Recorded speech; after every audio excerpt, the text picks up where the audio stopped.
Marriage bombshell. Husband's DNA test. Demand shatters years of trust and love. Hey there. It's great to finally share this story with you. Where do I even start? All right, let's take it back to the beginning, when my marriage to Zachary was like the ultimate fairy tale. Minus the castle, Prince Charmings, and happily ever after, of course. No, I'm just kidding. Sort of. We were one of those ridiculously in-love couples everyone envied. My friends would often ask, "How do you do it?" or "What's your secret?" And I'd be all like, secrets are hard to keep, but I guess our love language is like, seriously advanced? Okay, it's true, our love was that strong. We'd finish each other's sentences like we were running a romantic comedy script.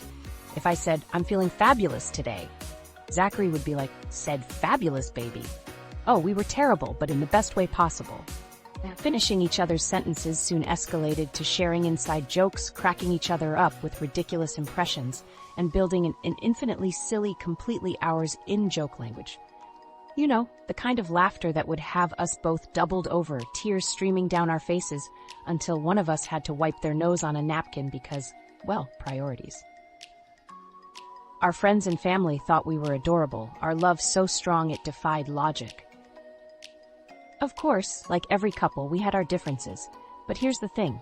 We'd laugh about them, giggle, and create hilarious nicknames for them, like, my love for tea would drive Zachary crazy. Okay, crazy is an understatement. He'd make funny faces while sipping tea out of a saucer like a Victorian aristocrat. Ah, those carefree days. If I do say so myself, those were the best years of our lives. Life-changing news was on the horizon, and I couldn't wait. Who wouldn't be?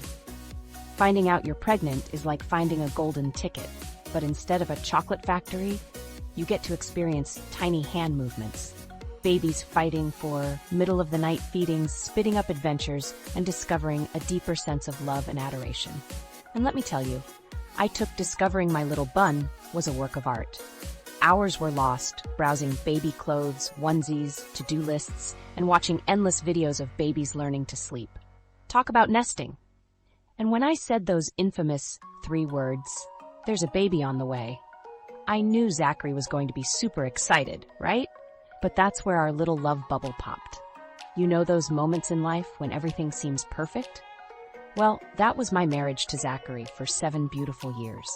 We were that couple everyone envied, finishing each other's sentences, sharing inside jokes, and building our dreams together.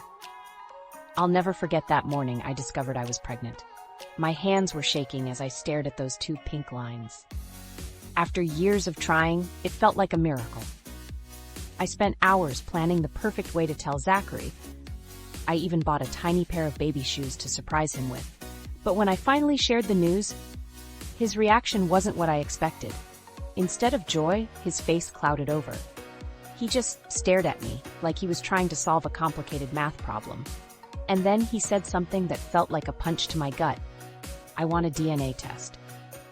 The Zachary I knew started disappearing before my eyes. My loving husband transformed into someone who checked my phone when he thought I wasn't looking, questioned every time I came home late from work, and made snide comments about my suspicious behavior. To keep the peace, I agreed to the paternity test. I mean, I had nothing to hide, right? But those weeks of waiting were pure torture. Every morning, I'd wake up to his cold shoulder, his suspicious glances, the deafening silence over breakfast. As I walked into the kitchen, I was greeted by the aroma of burnt toast and the sound of my husband's bombastic voice booming over the morning news. It was just another typical day in the life of our dysfunctional household. I poured myself a cup of coffee, handed him a slice of his perfectly burnt offering, and sat down at the table. "Good morning, beautiful," he said with a smirk, clearly proud of his culinary skills. I just rolled my eyes and muttered under my breath, "You call that a breakfast burrito?" He chuckled and said, "Hey, don't be too hard on me. It's still edible." I had to admit, it did smell better than I expected, and the crunch from the burnt bits added a nice texture. My husband sat down next to me and we started our morning routine, fueling up for another chaotic day. Just as we were about to exchange our first kiss of the day, he suddenly blurted out, "Hey, did I tell you we're going to the party tonight?"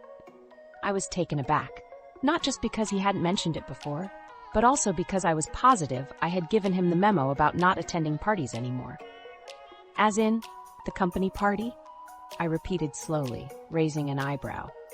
Yeah, I was thinking maybe we could bring a bottle of wine, he replied, completely clueless. I couldn't help but laugh at the absurdity of the situation. You think they'll let you bring a bottle of wine? Have you been paying attention at all? I was trying to sound stern, but it was hard when I couldn't stop giggling. Hey, I'm just trying to make an effort, he protested. And by make an effort, you mean impress Mrs. Weth, CEO, with your mediocre wine collection. My smart-talking self almost slipped out its fake identity. My husband, feeling slightly embarrassed, chimed in, Okay, but I do have a better idea. I waited for the worst, thinking to myself, here we go again. Just when I think it can't get any worse. Things got worse. Much worse. Zachary started coming home later and later, reeking of alcohol. He'd pick fights over nothing. Why I was wearing makeup to work, who I was texting, why I smiled at the delivery guy. Then came that horrible night. I asked him if he'd seen the test results, and he slapped me. My own husband, the man I'd shared 7 years of my life with, raised his hand to me. The sting of that slap wasn't just physical, it shattered something inside me. I thought things between us were heading in a weird direction, but I had no idea how utterly awkward they were about to get. One day, Zachary starts giving me the stink eye over something completely mundane. Like, seriously, I was only committing the heinous crime of leaving the cap off the toothpaste. I swear, it's like my hubby was trying to turn me into some sort of feline with his constant hissing and growling. The usually pleasant Saturday mornings, when we'd cook breakfast together and sip coffee in bed, turned into full-blown battlegrounds.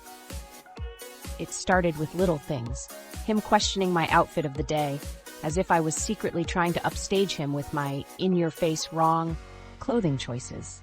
I mean, seriously, who would dare wear bright purple sweatpants in public? Clearly Zachary, the fashion guru. One morning, over coffee, he decided to share his astute observations about my alleged feminization of the kitchen. Yes, I was guilty as charged.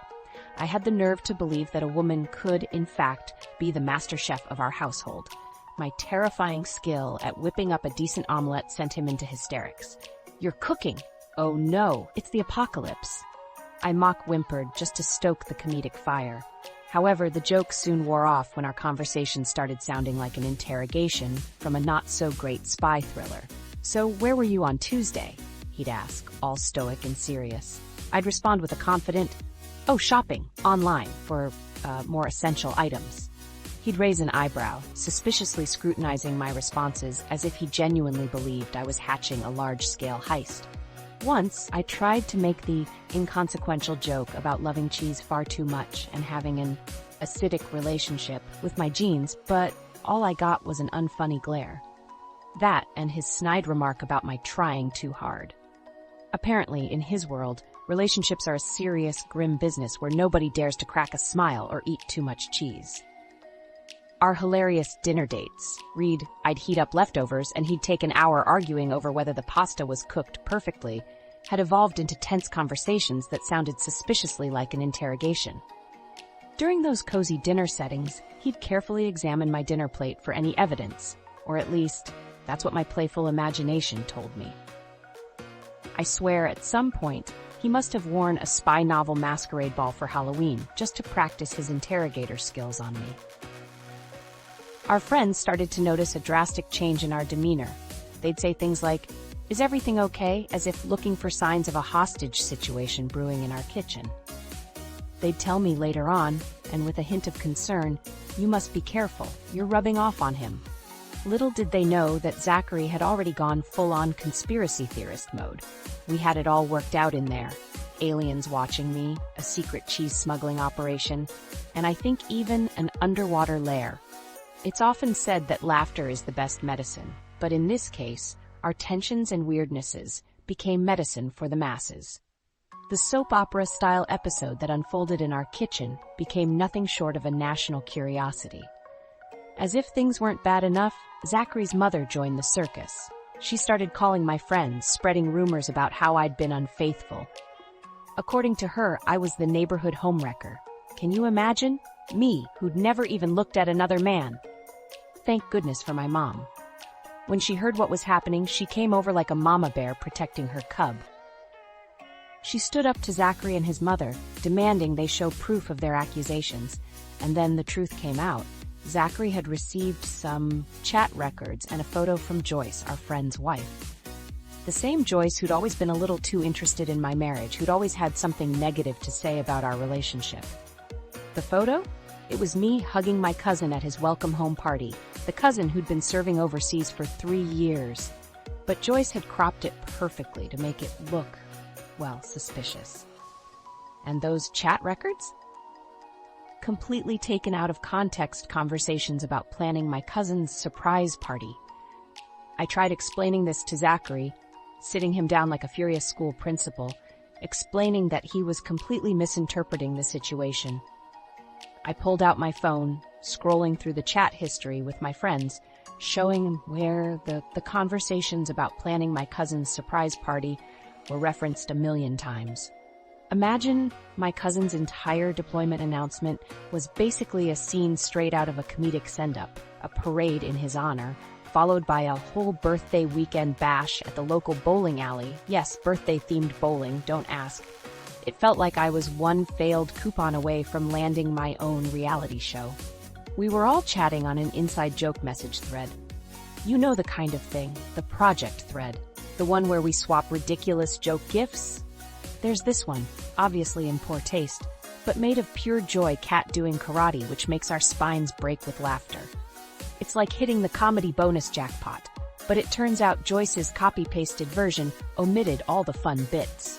We weren't talking about illicit fantasies, we were joking about celebrating my cousin's safe return. The kind of funny that usually requires either 10 degrees of separation or an inside joke, lasting since adolescence. There I was, awkwardly trying to make Zachary laugh about the entire dreadful ordeal. I mean, I know sarcasm can be difficult, even for husbands. Hey, you know, this whole situation kinda made me laugh. A happy, crying, what have I done with my life type of experience. The memory will stay with me forever, mainly because my cousin's name now serves as my worst nightmare every other month. Oh, just be glad we didn't opt for an anniversary gift that was me-made. That's just crazy talk. And crickets. No, not even a funny snort out of him. My entire life majestic project turned into a never-ending joke, trapped in real-life version. He shrugged my points off with, "We believe what we want to." As for the photo? Alright, this is basic math. My cousin was a soldier serving overseas. Then something cool happened. Why would I ever want to get alone with someone my husband seemed bent on doubting?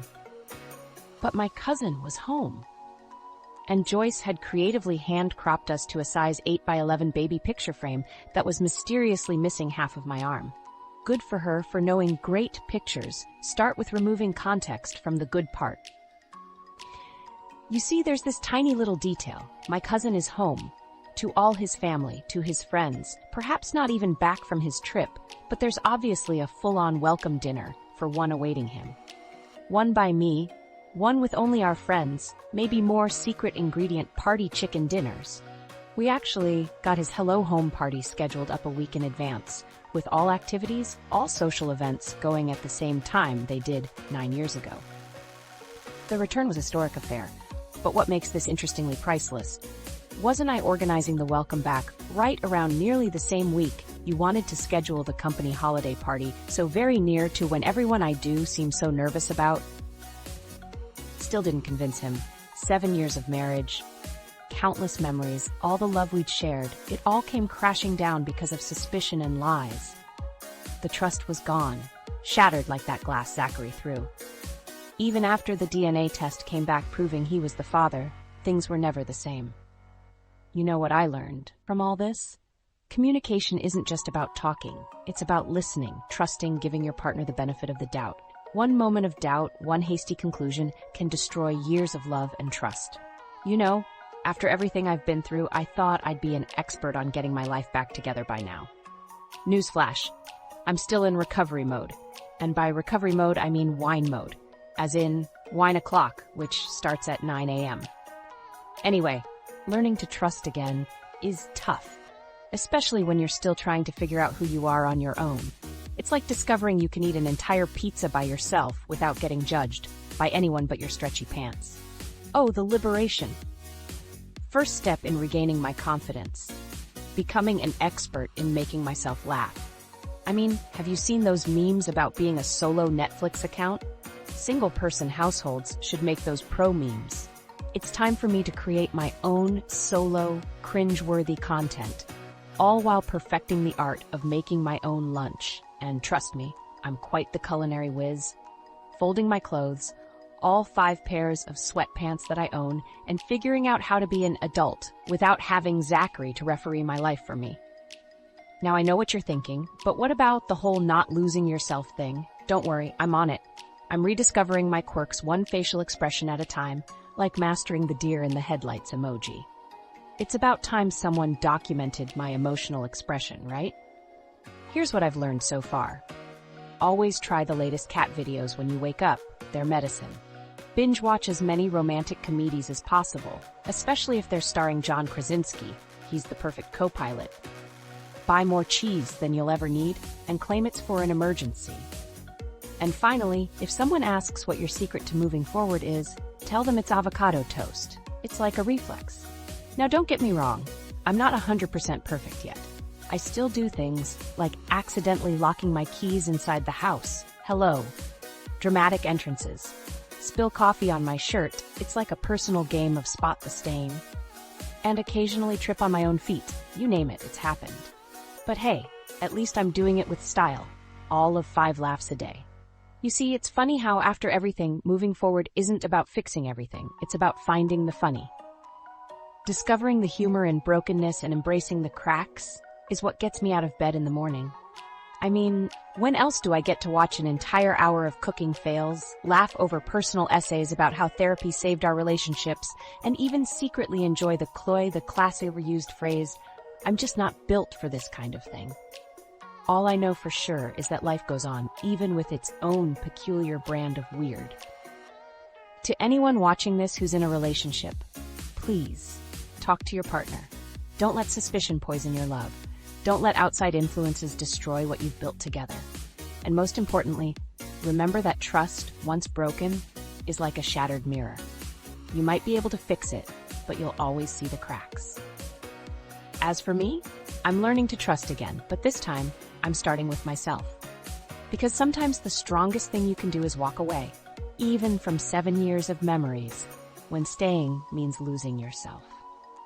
Thank you for listening to my story. I hope it helps someone out there make better choices than we did.